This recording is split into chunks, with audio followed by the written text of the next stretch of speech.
Oh, we're clicked back in. We got a little Petro and a little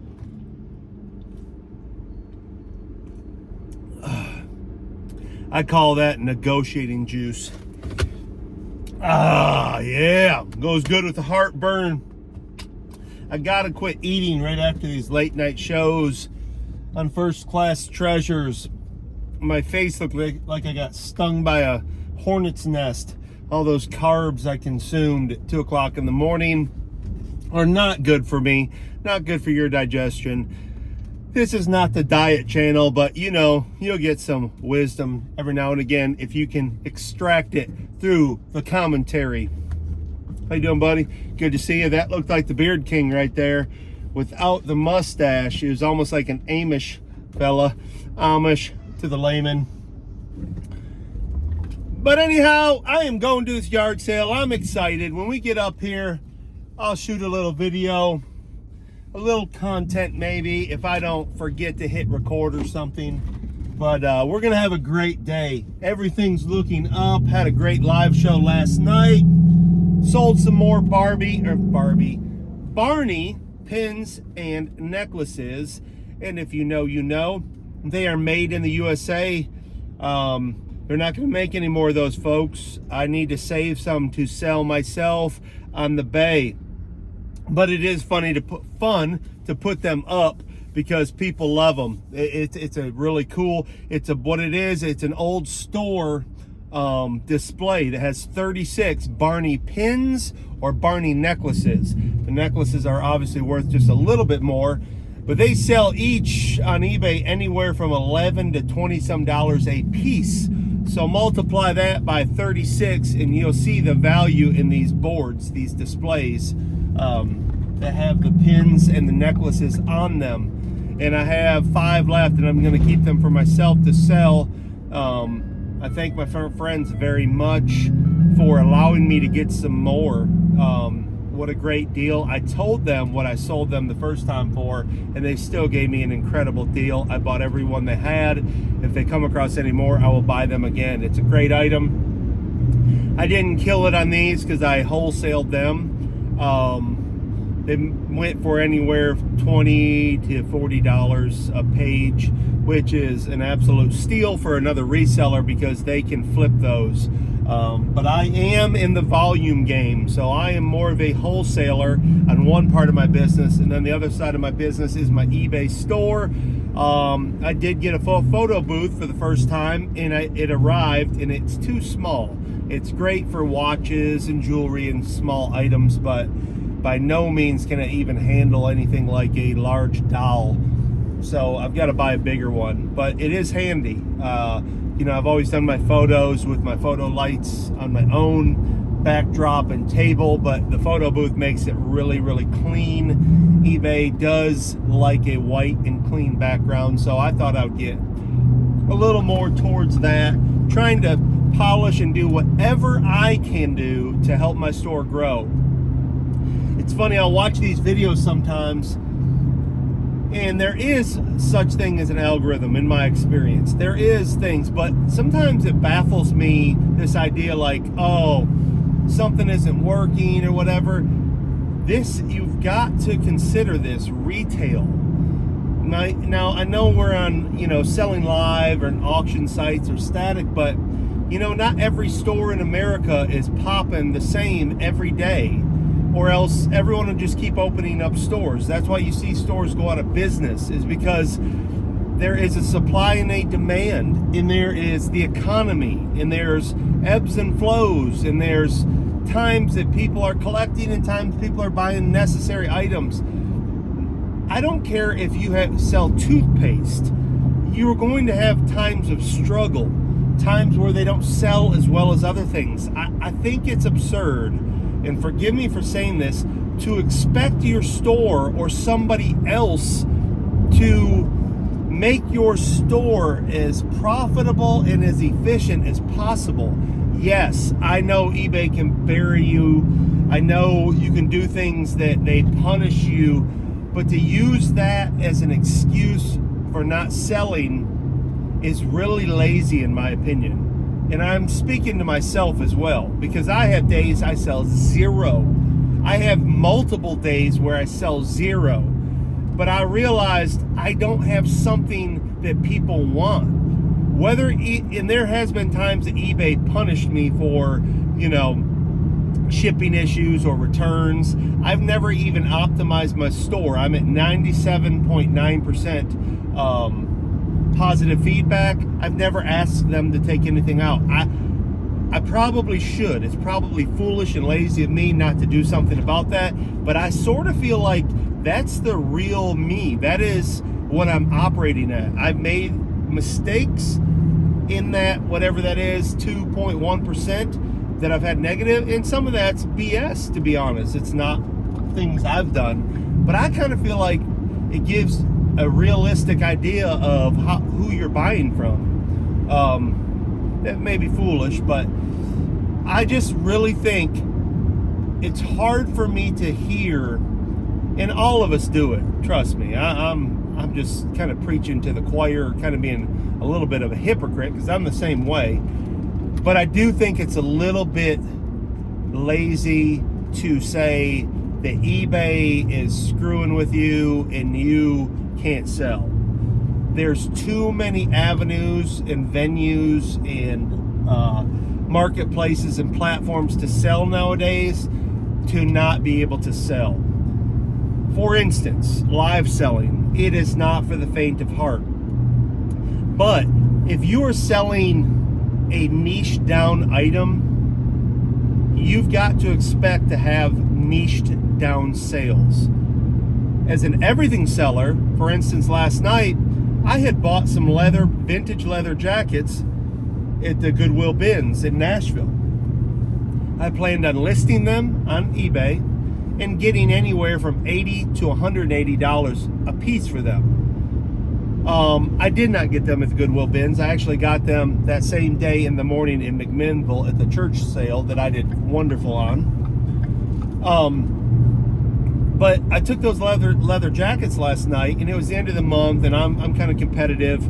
Shout out J-Rod again. We were competing with #1 sales on his platform, which is kind of a joke because he's making money off me, and he's a way better reseller and sourcer, and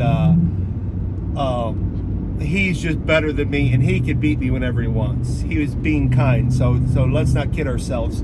But I still like to see my name at #1. I'll always be that way. I don't care if we're going out to get the mail. I will high knee, and karaoke my way to the mailbox just to beat you, because that's what the Rad does. He shoots for #1. But I went live last night, and I picked up those jackets. I just decided to sell them. I started them at 15. One got up there, I want to say close to 30, somewhere around that. It may have even got into the 30s. And the other one went for $16. But I had $1 a piece of them. So I may have had $3 a piece in them. That may have been my cost of goods. Hard to remember all the time when you're buying so much volume. But say I did. I had $6 total in the two. And what would that make my profit? Let's just say $46. So I made $40 in profit minus any shipping materials. So I made that decision. But I did that because I need the cash flow. Now, some people don't have the heart to do that, or the willpower, or the nerve to do that. I know a picking partner of mine and a good friend of mine, Hutch. He's a clothing seller. By the way, I'll probably run into him. I'm going into his backyard up here. But he is a clothing reseller, and it kills him to have an item that you could sell for $80 and let it go for $5 or $6. But my thing is, you cannot fall in love with that item. You have to see the margin of profit. And that's what I have to do to feed my family, is let things go that I could potentially make, I don't know, 10, 20, 30 times that amount if I waited 90 days or longer. But for me, that part of my business creates cash flow, and I'm making a tremendous margin on some of these items. Some of these things I lose live. For instance, I bought an entire lot of knives the other day off my friends up here $5 for each knife. Some of those were not worth $5. They were worth $2, even $1. You could get them all day for that. But some of them were worth $7, $8, $9, and that's what they sold. I didn't do the math for all the knives I sold. I'm imagining out of the $128, I think, because I bought some for $8 too. So I bought 3 or 4 for $8. So I don't remember the exact math, but it was somewhere around there. That money I spent, I may have only made $12, $15. I could have made a little more. I may have broke even. But I had those knives for a show, to fill a show, where this item over here, I profited 30 or 40, and I can afford to lose on the other end to balance it out, to fill the show up, to make it interesting to be there. Because the reality is this with live selling, and this is just me venting about live selling. I watch, and this is my advice, and I think I've done it at least long enough to know a little bit about this, and I'm by no means the number one guy you should go see, but I think I'm okay. There's a little bit of showmanship to it, no doubt, and I have no problem doing that. I can now sit in front of the camera comfortably, where I couldn't when I started. I was petrified. Why? I have no idea. None of you people have ever thrown a rotten egg at me. None of you have booed me off the stage. Well, some of you have booed me, but you know, scared left the building a long time ago. Yo.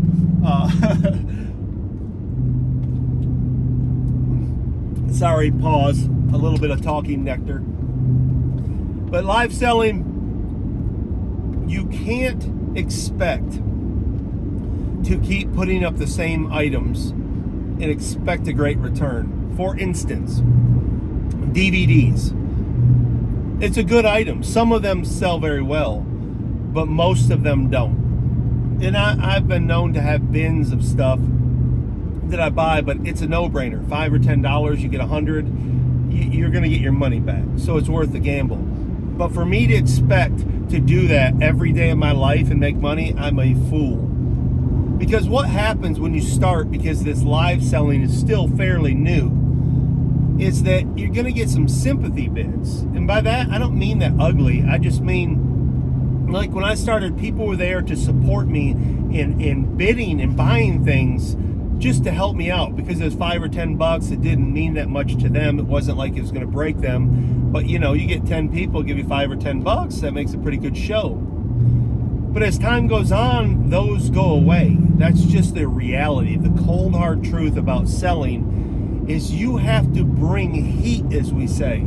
You have to bring a leather jacket that might sell for $100 and let it go for 10, 20, $40. If you want to be successful, in my opinion, you have to bring items that somebody can 4 times their money, that you 4 times your money on. So your cost of goods has to be really low, and you have to bring interesting items. Even if you have something very valuable, Pokemon cards, it's not going to be the same today as it was the other day. It's possible it could get better, but chances are you're going to have to bring something fresh and new. That's why these retail stores change the front window of their store, and they change stuff around all the time, so you don't get bored and your eyes get used to seeing the same thing, and it doesn't trigger that dopamine to buy, because that's a real thing, whether you believe it or not. Even in this live selling, I've seen people, and it's okay, I'm not bashing anyone, but in a low monotone voice, and you're not bringing very good items, and it just, like, for me, I just click right out. Not because I'm mad or angry or thinking, oh, this sucks. It just, I'm going to something, I'm searching for that reason to fire up those impulses to buy. It's a real thing. If you don't believe me, you're fooling yourself. So I encourage you to get out there, whatever your sourcing techniques are, and to find that stuff, man. And what I personally do is, some of my top items I list on eBay, and the other I put in a pile to sell live. Sometimes I run out of those piles, they're not interesting enough to me, so I grab something off of eBay, several items, and I'll sell them for really cheap, but it gives somebody else, another reseller, an opportunity, another collector to buy something they wouldn't ordinarily be able to buy or find, and it makes for an interesting show. So get out there, find that stuff, and make it worthwhile. But we're about to pull up to this yard sale up here. I'm going to shut down for now. We'll catch you in a flippity flop.